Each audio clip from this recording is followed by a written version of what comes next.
I'm 40 years old, a single mom.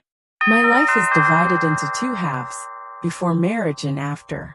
Before marriage, I was a romantic girl, soft-hearted, dreamy, always yearning for love. After marriage, I became a shadow of myself. I took care of my son, cooked dinner, worked 8-hour shifts, and scrubbed the floors in the evenings. My husband, now my ex, was a decent man. He never cheated, never raised a hand. But he never made me feel anything either. No fire. No thrill. We divorced when I was 36. There was no dramatic fight, no screaming, not even a tearful goodbye. Just two people who'd grown into strangers under the same roof for far too long. I moved into a small apartment in the south part of the city, near my son's high school. He was 15 at the time. I poured all of myself into motherhood. Woke up early to make breakfast, drove him to school, rushed to work. Came home, cooked, did laundry. I looked in the mirror and saw a woman aging faster than she should. Then came one spring evening, 3 years after my divorce, when my son went on a weekend camping trip with his school. For the first time in years, I had a night to myself. No responsibilities. No calls. No one needing me. At first the silence scared me. I turned on every light in the house, as if the quiet might swallow me whole. Then, I poured myself a glass of red wine, put on some soft jazz and sank into the couch. And for the first time, I looked at myself, really looked. Not as a mom, not as an employee, but as a woman. A woman whose skin was softer than she remembered. A woman who still had curves. A woman with eyes that could still seduce, if she dared. I grabbed my phone and opened Tinder again. I'd downloaded it once after the divorce, but deleted it after 3 days of swiping past men with dogs and cars. And nothing interesting to say. But that night, I wasn't looking for love. I just wanted to feel seen, desired. Mike was the first to message me. 32. Warm, intense eyes. In his photo, he stood beside a motorcycle. Not in a flashy way, just a quiet, candid shot. I liked it. I was curious. He messaged me within minutes. You have the look of a woman who knows exactly what she wants. I laughed. The truth was, I wasn't sure what I wanted, but I knew what I missed, what I hadn't felt in years. The weight of a man's hand on my thigh, the rush of breath against my neck. The soft moan that escapes your lips when desire wins. We texted all evening. No small talk. No what do you do for a living, or what are your hobbies? Mike asked me one question. When was the last time you felt sexy? I paused. A long time. Maybe when I wore that red bodycon dress at 28, before my son was born. Maybe never. Mike came over around 11 p.m. If I were the model single mom from a parenting book, I wouldn't have let him in. But I don't live in books. I live in a tiny apartment, alone, in a body that's been aching for something real. He was tall, smelled like mint and cedarwood. His eyes saw through me. Not just through my clothes, but through my guard. We didn't talk much. I led him into the living room. I thought about pouring another glass of wine. But he placed a hand on my shoulder and said, I didn't come for wine. There was no rush. No showmanship. Just touch, real and electric. He laid me gently on the couch, slowly slipping off my dress, as if unwrapping a gift he'd longed for. And I let him. For the first time in years, I felt wanted. Not just touched, but seen. His hands moved with purpose, but his eyes never left mine. He kissed my neck like it was sacred. And when I saw him, when I saw the size of him, I let out a low, breathy laugh and whispered, Oh my God. Mike didn't laugh. He just kissed me deeper. There was nothing crude, nothing aggressive, only chemistry. It wasn't just sex. It was revival. It was a woman's body remembering what it meant to feel alive. I forgot I was a mom. I forgot the gas bill, the laundry, the deadlines. In that moment, I was just a body on fire and a soul finally breathing. When it was over, Mike held me from behind. Neither of us wore clothes. I lay there, listening to the beat of his heart against my back. He left around 2 a.m. Before walking out, he leaned down and kissed my forehead, tenderly, like a goodbye but also like a thank you. I walked into the bathroom, looked at myself in the mirror. No makeup. Hair messy. Faint bruises blooming on my collarbone. But I'd never looked more beautiful. Not because of Mike, but because for the first time in a long time, I found myself again. I met Eli on a slow Saturday afternoon, when the city was still in its weekend slumber. I was reading in a coffee shop near the park, one of the few places I could sit still without having to tend to my kids or answer work emails. He walked in as if the whole room had changed its rhythm. Tall, tanned, with a Latin tattoo on his arm that I couldn't read but wanted to touch. He ordered an espresso, then took the table next to mine. No greeting, no questioning glances, just a man sitting down, but making me sit up straighter. We talked for a few moments. Simple questions, but his voice was deep, something that drew me in. When he laughed, my cheeks flushed. I don't remember what, just the feeling of being caressed by his tone. After my coffee, I stood up to leave when he asked, "Do you want to go for a walk?" I nodded. Not the invitation, but the way he looked at me, as if something inside me needed to be awakened. The park was empty. Leaves were falling softly. We walked side by side, without saying much. My hand brushed his, and then just like that, his hand closed around mine. His fingers were long, strong, but his grip was gentle. It was as if his body understood my limits, and was slowly inviting me to step outside them. When I said I liked the rain, he just chuckled and said, "I like seeing women wet." I laughed, embarrassed and amused. For the first time in years, I felt like a girl being courted. We arrived at his apartment in the late afternoon. He opened the door and gestured for me to go in first. The room was filled with golden light, and the smell of old wood mixed with leather. Not a single detail was unnecessary. Everything was neat, masculine, and sexy just like him. I sat down on the sofa. He took his time. He sat across from me, playing some old jazz, a female singer's husky voice, each line dripping honey onto my skin. He poured me a glass of white wine. I raised the glass to my lips, took a sip, and realized his eyes hadn't left my neck since I sat down. He stood up, walking slowly toward me. His hand touched my hair first, stroking it from the nape of my neck. I tilted my head instinctively, and felt his fingertips brush over my skin like a whisper. No one spoke. The music was still soft, but there was something growing in the air. An anticipation. Something about to unfold. He leaned down, kissing my collarbone. Not with his lips, but with his breath.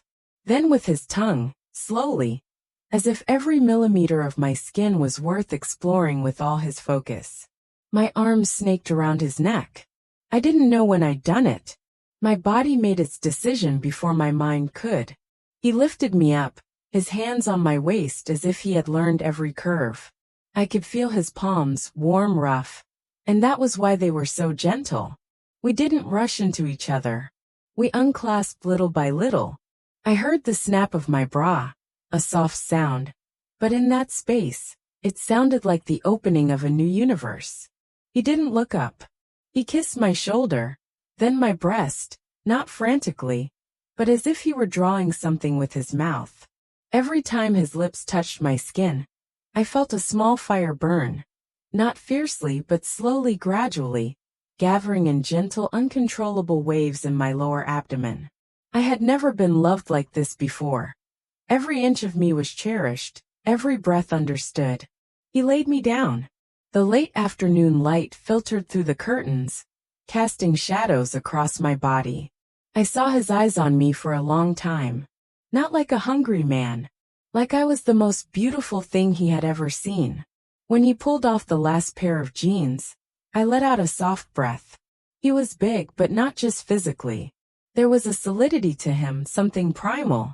And as he entered me slowly, deeply, I felt as if I had been filled. not just physically, but with the voids I had held inside me for so long. I tightened my grip on his shoulders.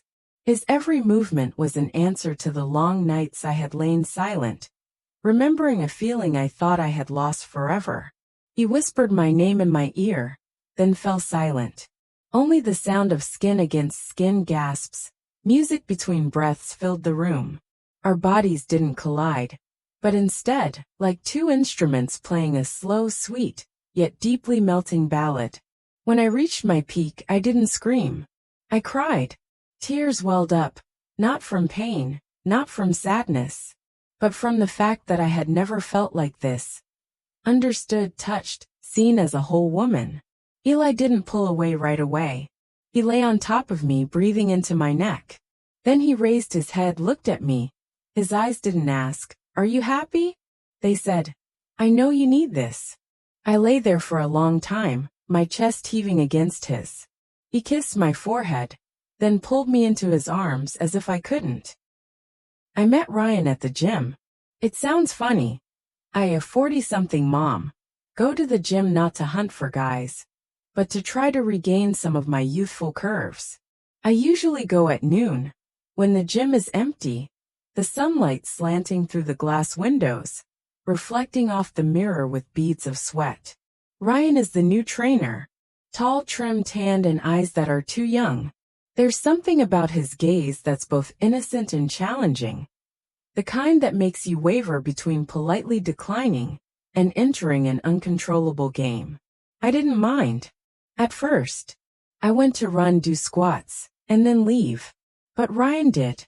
He looked at me every time I came, unabashedly.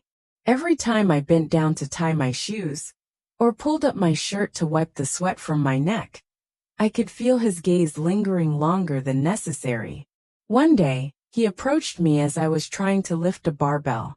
"You need to fix your form, or you'll hurt your shoulders." His voice was deeper than I expected. His hand touched my elbow, adjusting my posture, then held it for a beat, longer than the average trainer. I looked up, meeting his eyes that were no longer childish. "I'm 40, I said, raising my eyebrows in warning. "I like women with experience," Ryan replied without hesitation. "They know what they want." My heart skipped a beat. The next week, I went to the gym during Ryan's shift. He invited me for a private session. I accepted. The gym was empty, the music beating softly like my heart. We did squats, deadlifts, and stretches. When it came to the leg stretches, Ryan knelt down in front of me. His hands held my ankles, his eyes fixed on my thighs, where the short hem of his shorts left my skin deliberately exposed. He wasn't looking. He was looking like a man who possessed me. "You know you're sexy?" he said, his voice low, almost a whisper. I swallowed. It took me a few seconds to answer. "You're so bold, Ryan." He laughed. Then he stood up, moving closer to me. The scent of his sweat and deodorant made me breathless. His hands were on my hips, firm. I didn't push him away. And that's when I knew I was ready for a game I should have avoided. We arrived at his apartment that evening. There was no wine, no jazz, just a t-shirt he was wearing, and his eyes burned into me like the summer sun. I walked in, he locked the door, then turned me around, pressing me gently against the wall. His hands pressed against my stomach, hot, unhurried but forceful. I felt the youthfulness in each touch. "I've wanted you since the first time I saw you wiping your sweat off with your shirt," Ryan whispered in my ear. "You have no idea how crazy you drive men." I wanted to say something, but his lips were on mine, hot, bold, unflinching. He kissed me like he'd been holding back, like a 22-year-old boy holding a woman he thought only existed in movies. I was pushed onto the bed.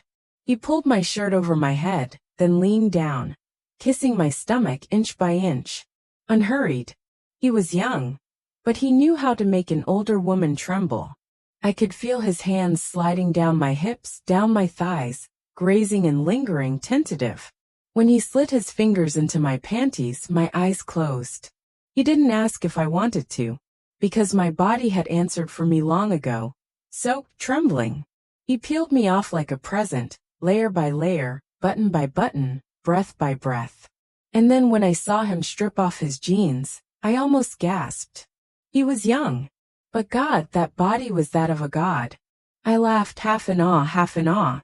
Ryan, that thing of yours might be bigger than I thought. You can take it, he said, and gently pushed my knees apart. No warning. No questions. Just skin on skin.